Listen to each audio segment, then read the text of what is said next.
The sun shone brightly over the village of Makonda, where drums beat joyfully and songs filled the air. It was the wedding day of Nambira, a soft-spoken and kind young woman, whose beauty was not only in her face, but in her gentle heart. The villagers danced and celebrated as she arrived in her colourful bridal attire, stepping into her new life with hope and happiness. She had just married Thapo, the quiet and warm-hearted son of the village's respected cocoa farmer. Everyone could see how much Thapo adored her. His eyes sparkled whenever he looked at her, and his smile never faded in her presence.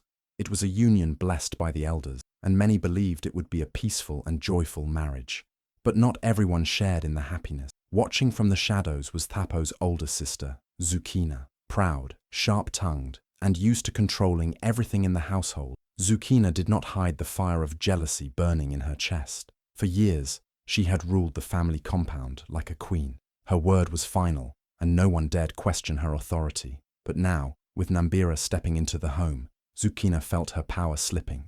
She noticed how Thapo spent more time laughing with Nambira, how their parents complimented her cooking, and how even the neighbors admired her gentle spirit. It ate Zukina up inside. Though she smiled and pretended to be kind, her heart was filled with bitterness.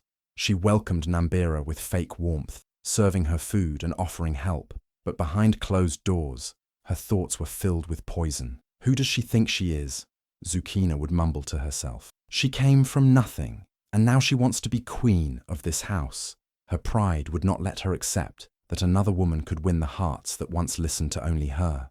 But Nambira was unaware of the silent war being planned against her. She moved with grace and kindness, treating Zukina like a true sister, helping with chores and offering respect. Little did she know that each smile Zukina gave her was only a mask hiding a cruel heart. The real danger wasn't outside the walls of the compound. It wasn't strangers or enemies from other villages. It was right there beside her, under the same roof, sharing the same meals, and smiling at her every morning. A danger dressed like family. And as the nights grew quieter and the celebration faded, Zukina's mind grew darker. She began to plot, whispering her bitterness into the wind. In her heart, she had already made a decision. Nambira had to fall, no matter how long it took, no matter how silently it had to be done. She would make sure this new bride never felt peace in that home again. Narrator voice.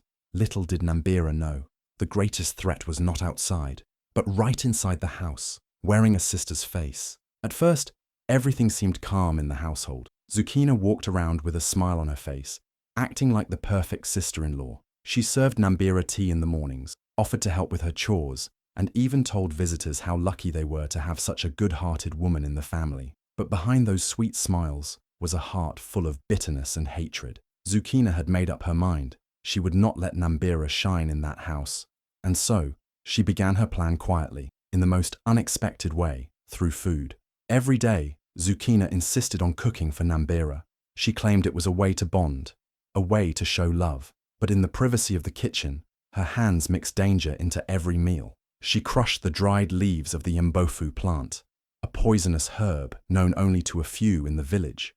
It didn't kill quickly. It worked slowly, silently breaking down the body from the inside. Zukina made sure the doses were small, just enough to cause weakness and confusion, but not enough to raise suspicion. She would smile sweetly as she served the food, watching Nambira eat with innocent trust. Days passed, and Nambira's body started changing. She felt tired all the time. Her arms felt heavy, her steps slower. Sometimes, her head would spin so badly that she had to sit down in the middle of her chores. She lost her appetite, and her once glowing skin began to lose its shine. Thapo noticed that his wife was not the same. He held her hand and asked what was wrong, but Nambira couldn't explain it. They went to the village healer, then to a visiting doctor from the next town. Both said the same thing. There was nothing they could find. No fever, no infection, no illness. It was a mystery, but it was no mystery to Zukina. She knew exactly what was happening. She watched from the corner with a wicked grin every time Nambira sat down to catch her breath or struggled to lift a pot of water. In her heart, she felt joy. Her plan was working perfectly. The poison was doing its job, slowly breaking the woman who had dared to take her place. And each night, Zukina would sit alone in her room, whispering to herself with a dark smile on her face, "Let her beauty fade. Let her strength break. I will be the queen of this house again." The house that once echoed with laughter now grew quieter. Nambira, once full of life, now moved like a shadow. Zucchina played her role well, pretending to worry, pretending to care, but every kind gesture was a lie, and every warm meal was a weapon. And as the days went by, no one suspected that the very food meant to nourish Nambira was slowly destroying her from within. The danger was not outside the door, it was in the kitchen, in the plate, and in the hands of someone who called herself family. The sun was high, and the air was warm, as Nambira walked slowly toward the river, carrying her clay pot to fetch water. Her body felt heavier than ever, her vision blurry, and her steps unsteady. Her breath was shallow, and her legs trembled with every move, but she pushed herself forward, refusing to appear weak to anyone. She didn't want Tharpo or the neighbors to worry. She believed whatever was happening to her would pass. Maybe it was just stress, maybe exhaustion, but deep inside, something didn't feel right. As she bent down to fill her pot, her hands began to shake uncontrollably. A sudden wave of dizziness hit her like a storm. Her heart pounded in her ears, and before she could call for help, everything went black. She collapsed by the riverbank, her pot rolling into the water, drifting away with the current. Not long after, an old woman who had been walking through the nearby forest path saw Nambira's motionless body. Her name was Mayoza, an elderly, mysterious woman, known by all in the village as the Whispering Healer. Some feared her, some respected her, but all knew she had knowledge that others didn't. Mayoza rushed to Nambira's side and gently placed her hand on the young woman's forehead. Her eyes narrowed, and she inhaled deeply. She could feel it. There was something unnatural inside the girl's blood, something dark and harmful. It was poison, not a sickness from nature. Mayoza had seen it before. This was not an illness from the wind or water. This was the work of human hands. Without wasting a moment, Mayoza lifted Nambira with surprising strength and carried her through the trees, deep into her hidden forest hut. The place was small, but filled with powerful herbs, dried roots hanging from the ceiling, and strange symbols carved into the wooden walls. There, Mayoza laid Nambira on a soft mat and began her healing work. She crushed rare leaves, boiled sacred roots, and placed protective charms around her. She whispered old chants known only to the ancient healers, asking the spirits to protect the girl and reveal the truth behind her suffering. Hours passed, and finally, Nambira opened her eyes slowly. She looked around in confusion, her voice weak. Where am I?" Mayoza sat beside her and gently touched her arm. "You are safe now, child," she said softly. "You fainted near the river, but it was not weakness that brought you down. Something poisonous has been feeding on your strength, little by little." Nambira's eyes widened. "Poison," she whispered. "But how? Who would?" Mayoza looked at her deeply, her voice low and serious. "Someone close, someone who wears a smile but carries hatred in their heart. Someone is trying to destroy you, but they do not know who you truly are." Nambira felt a chill run down her spine. Her heart raced with fear and confusion. She couldn't believe someone in her own home could be trying to harm her. But Mayoza's words echoed in her mind again and again. Who could it be? Why would anyone want to hurt her? But Mayoza wasn't finished. She handed Nambira a small charm wrapped in cloth. "This will protect your spirit," she said, "and when the time is right, the truth will come to light." And so, Nambira stayed in the healer's care, slowly regaining her strength, physically and spiritually. But now, her eyes were open. She knew her life was in danger, and the enemy was much closer than she ever imagined. Under the care of Mayoza, Nambira's body slowly began to heal, but something deeper inside her was also beginning to awaken. With every herb, every chant, and every drop of healing potion, her strength started to return, not just in her limbs, but in her spirit. She was no longer the quiet, timid girl who had walked into that household with a heart full of hope. Something was changing in her, something powerful. Mayoza saw it first. She noticed how Nambira's eyes no longer looked tired but sharp. Her hands, once shaky, now moved with confidence. One evening, as they sat around the fire, Mayoza looked at her closely and said, "There's more inside you than even you know, child. You are not just a victim of poison. You are a flame waiting to rise."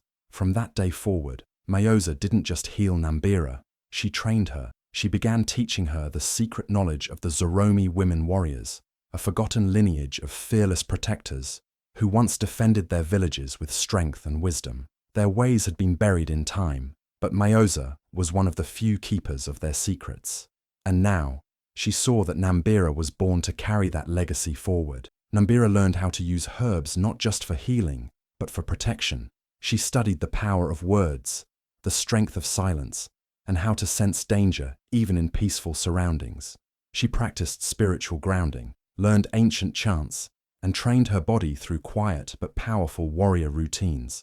Each day, she grew stronger, inside and out. The weakness that once drained her was now replaced by a fire that refused to be put out. Mayoza then told her the truth that changed everything. "You are a descendant of Queen Baroka," she said with a reverent voice, "one of the last warrior queens of Zoromi. Her blood flows in you. That is why the poison did not kill you. It only woke up the strength hiding in your bones." Nambira was stunned. She had never heard of Queen Baroka before. But as Mayoza told her stories of the queen's bravery, wisdom, and power, something inside her clicked.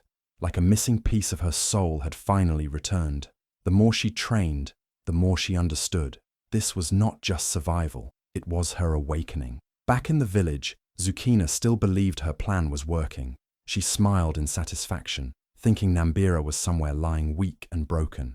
But she didn't know the truth. She didn't know that every attempt to destroy Nambira had only fueled her transformation. The one she thought she was killing was now becoming something unstoppable. The days of weakness were over. The days of silence were ending.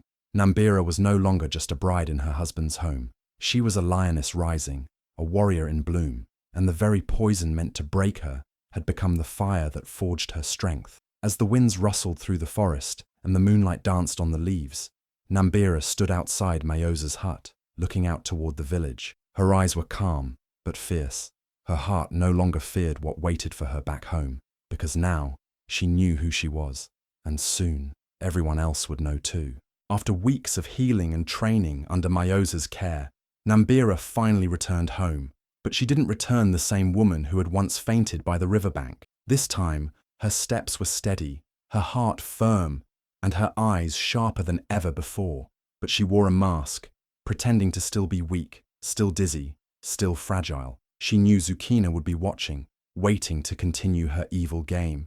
And so, Nambira played her part, softly smiling, walking slowly, and lying in bed more often than needed. All the while, she was observing, quietly, carefully. Zukina, pleased to see Nambira back and seemingly worse, didn't hold back. She continued preparing the meals, her hands still mixing poison from the mbofu leaves into every plate she served. She thought she had won, that her plan was working beautifully, but what she didn't realize was that the prey she once targeted had become the hunter. One quiet evening, as the sun dipped low and the sky turned orange, Nambira stood in the kitchen, watching Zukina from behind the door. Her eyes followed every movement, every spoon stirred, every herb added, every whisper to herself. Then, when Zukina turned her back for just a moment, Nambira moved quickly. She switched the plates, hers with Zukina's. Calmly, she sat at the table, pretending to eat from the poisoned food, while Zukina unknowingly ate the very dish meant to harm her. That night, everything was silent, but by morning, screams echoed through the house. Zukina had fallen violently ill. Her body shook, her mouth was dry, and her skin turned pale. She stumbled through the compound, clutching her stomach, crying in pain. The same symptoms Nambira had endured for weeks had now struck her down. Thapo and other family members rushed to her side in confusion, wondering what could have happened. Zukina could barely speak, and for the first time, she tasted the very pain she had fed another. But Nambira said nothing. She simply stood nearby, watching with quiet strength in her eyes. However, she wasn't done yet. Nambira knew the truth had to be exposed, not just to punish Zukina, but to teach a lesson to everyone who had ignored the signs, who had watched her suffer in silence. She began gathering clues, tiny bits of dried mbofu leaves she had secretly found in Zukina's kitchen jar, the odd smell in the stew, and the diary Mayoza had helped her keep during her training, recording every symptom and suspicion. Now, the game was in her hands. Zukina was no longer the puppet master. She was trapped in the very web she had spun. Nambira moved with calm grace, never shouting, never accusing. She didn't need revenge in anger. She only wanted justice through truth. As she walked past the room where Zukina now lay weak and coughing, she paused, looked at her quietly, and whispered, "The hand that feeds you may also strike you, but mine will heal and fight back." That whisper wasn't just a message for Zucchina. It was a silent storm rising, one that would soon shake the entire village. The time for truth had come, and the poison that was meant to end her story had just begun writing a new chapter. One afternoon, while Zucchina was resting in her room, weak from the poison she had unknowingly consumed, Nambira quietly stepped inside. She moved with calm precision, her eyes scanning every corner. She wasn't searching blindly. She knew there had to be proof, something that would finally expose the truth. And then, tucked beneath a wooden stool, she found it, a small box wrapped in cloth and hidden behind old clothes. With steady hands, Nambira opened the box. Inside, her heart sank, but her resolve grew even stronger. There it was, dried mbofu leaves, carefully packed in small bundles, their sharp scent still lingering. Next to them were tiny glass bottles filled with dark potions, their labels marked with strange symbols. But the most revealing item was a worn-out diary, its pages filled with Zucchina's own handwriting. As Nambira flipped through it, her eyes widened. Page after page detailed every step of the poisoning, how she mixed the leaves, how much she added to each meal, and how she laughed about Nambira's slow suffering. The truth was now in her hands, black and white, undeniable. But Nambira didn't storm out in anger. No, she didn't throw accusations or scream. Instead, she closed the box gently, took it with her, and walked straight to the forest, to Mayosa's hut. When Mayosa saw what Nambira carried, she wasn't surprised. Her wise old eyes scanned the contents silently before she looked at Nambira with a knowing smile. "You have the fire, child," Mayosa said softly. "But now we must let the serpent bite its own tail." Together, they began to craft a plan, not one of revenge, but of revelation. A plan that would force Zucchina to confess with her own mouth, in front of everyone who once doubted Nambira. It had to be clever, it had to be bold, and it had to be undeniable. They decided to wait for the village's upcoming celebration, a gathering where the entire community would be present. That would be the stage, that would be the moment. But before then, Mayosa helped Nambira prepare something special. A truth serum made from the roots of the Zolani plant. A single drop in a drink could unravel secrets from even the most guarded lips. Nambira nodded with quiet determination. She was no longer just a victim seeking justice. She was a woman reclaiming her power. She had walked through fire, tasted poison, and now she held the truth like a sword. That night, as the moon rose high and the wind whispered through the trees, Nambira looked at the box once more. She wasn't just holding evidence. She was holding the end of her suffering and the beginning of Zucchina's reckoning. The trap was set, the stage was near, and soon, the same poison Zucchina had once used in secret would be the reason for her public shame. The Grand Harvest Festival of Makonda was a time of joy, dance, and celebration. The entire village came alive with music, laughter, and the sweet scent of traditional dishes being prepared. Everyone dressed in bright colors, eager to enjoy the feast that marked the end of the season's hard work. This year, Nambira stepped forward and offered to cook the main meal, a gesture that surprised many, especially considering how ill she had been for weeks.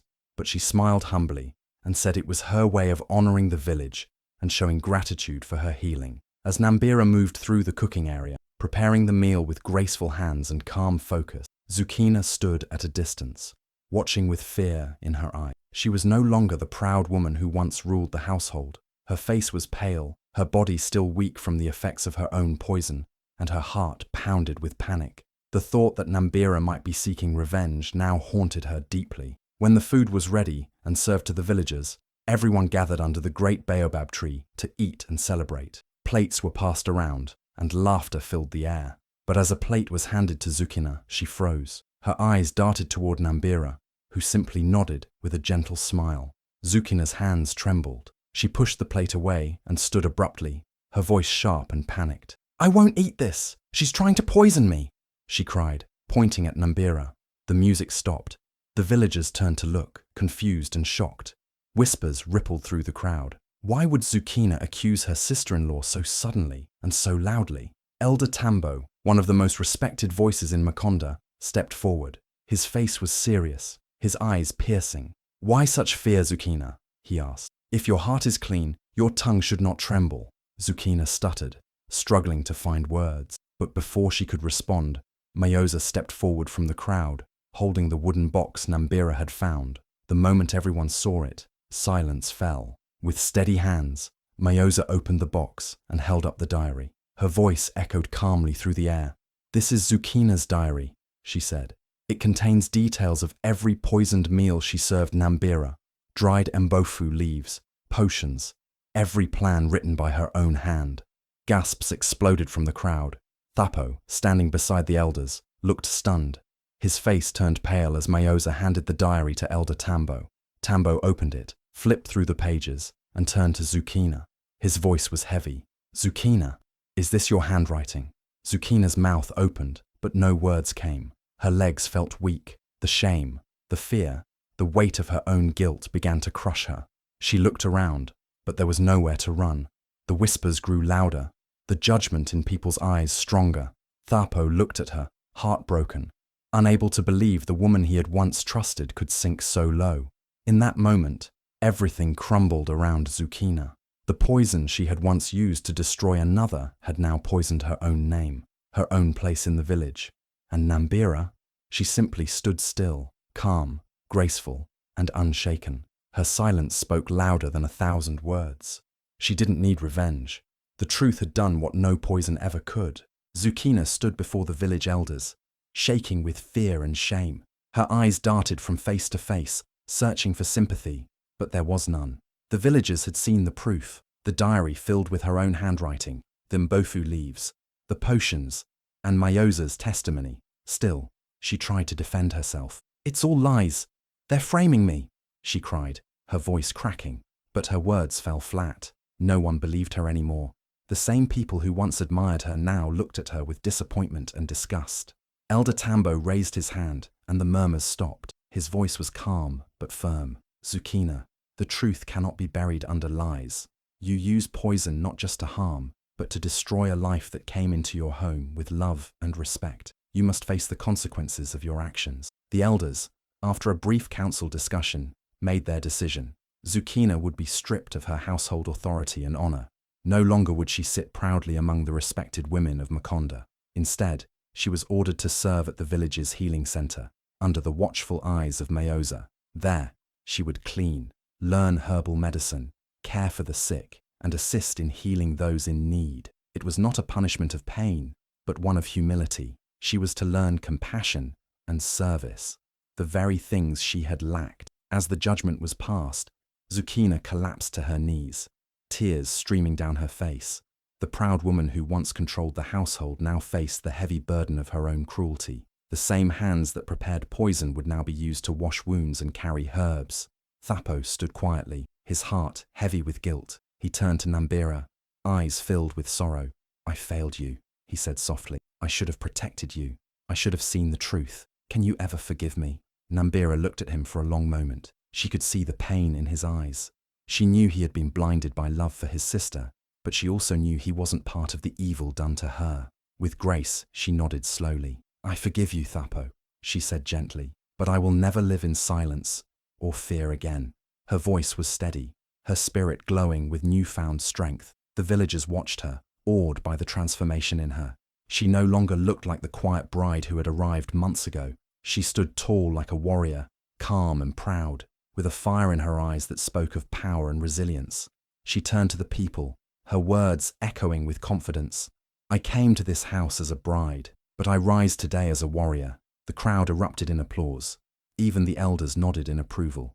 Nambira had not only survived cruelty, she had risen above it with grace and strength. Her story became a lesson to the village, about courage, truth, and the quiet power that lies within every woman. And as Zukina began her days of service at the healing center, humbled and broken, the village knew that karma had spoken, and justice had been served. Months passed, and the village of Makonda began to see a new light, one that shone brightly from Nambira.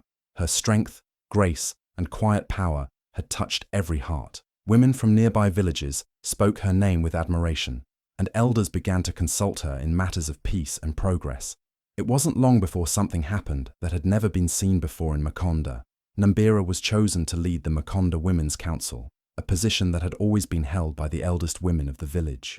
But age could no longer define leadership. Her courage and wisdom had earned her a place no one could deny. The day she was announced as the new head of the council, the village square was filled with music, dance, and celebration. Even the skies seemed to rejoice. Young girls looked up to her with hope in their eyes, and women whispered, "She is the change we've waited for." But Nambira didn't let her new title create distance. Instead, she became even more involved in the lives of others. She saw how many women and girls suffered silently, just like she once had. That's when she made a decision that would shape the future of Makonda. In memory of Mayoza, the healer who saved her life, Nambira opened a healing school at the edge of the village. It was not just a place to learn about herbs and remedies, it became a place of empowerment. Girls were taught how to protect themselves, how to identify danger, how to be emotionally strong, spiritually grounded, and physically healthy. Nambira believed that healing was not just for the body, but also for the heart and the mind. She taught the girls the same strength that once saved her. She shared the stories of Zoromi women warriors and taught them to walk with pride, to speak with confidence, and to never bow to fear again. Mothers brought their daughters from faraway places saying, "Let them learn from the healer queen." Even Mayoza, now old and peaceful, would smile from her seat under the mango tree as she watched the girls practice what Nambira taught. "This," she would say, "is how you plant a forest of strong trees from a single seed." Nambira's healing school became famous beyond Makonda. People came not just for medicine, but for hope. The village that once watched her suffer now honored her every step. And Zukina, now working humbly in the healing center, silently watched the very woman she tried to destroy become a legend. Nambira had changed the meaning of power. She didn't fight with fists. She healed with hands. She didn't rise with revenge. She rose with purpose. And in doing so, she became more than a survivor. She became a symbol of transformation. The people called her many names: teacher, healer, warrior. But to many, she was simply their queen. And no one dared to poison her path ever again. Years went by, and time softened many hearts in the village of Makonda. The story of Nambira's rise was now known in every corner of the land. Children grew up hearing her tale beside the fire, and women whispered her name as a symbol of strength. But one day, something unexpected, something no one ever imagined. Zukina, once the proud and cunning woman who had tried to destroy Nambira, returned to the village square. Her eyes no longer burned with pride or jealousy. Her head was bowed, her face worn with the weight of regret. She had spent years working in the healing center under Mayoza's guidance, slowly learning the pain she had once caused others. She had touched the hands of the sick, washed the wounds of the weak, and finally understood what it meant to serve with humility. But one piece of her healing was still missing: Nambira's forgiveness. On a calm morning, as the sun lit up the village with a golden glow, Zukina walked to the school that Nambira had built. The young girls watched curiously as she entered. There, under the great baobab tree where Nambira often sat to teach, Zukina fell to her knees and wept. She didn't speak in prideful words this time. Her voice was shaky and low. "I was blind, Nambira. I let envy poison my soul.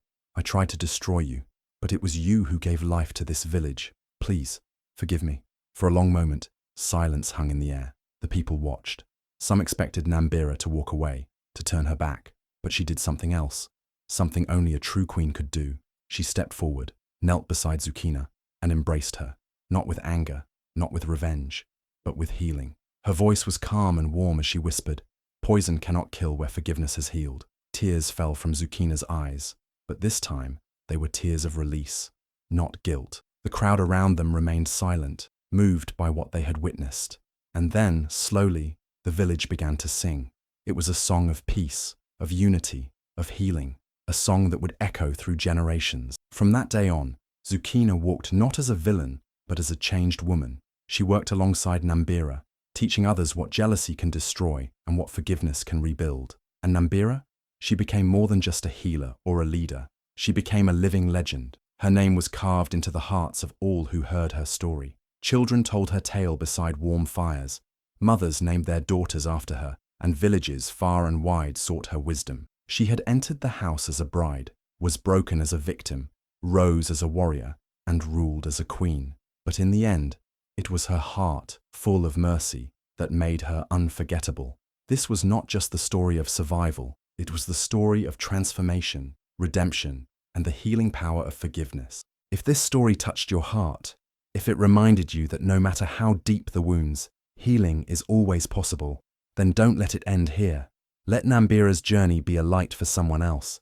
Maybe someone out there is going through pain, betrayal, or hardship, and your one share could give them hope. Let them know that strength lies not only in fighting back, but in rising with grace and forgiving even when it hurts. Did this story move you? Then please, take a moment to like this video, share it with someone who needs to hear this, and subscribe to our channel for more powerful African tales that touch the soul and teach timeless lessons. Your support means everything to us. Thank you for being part of this journey.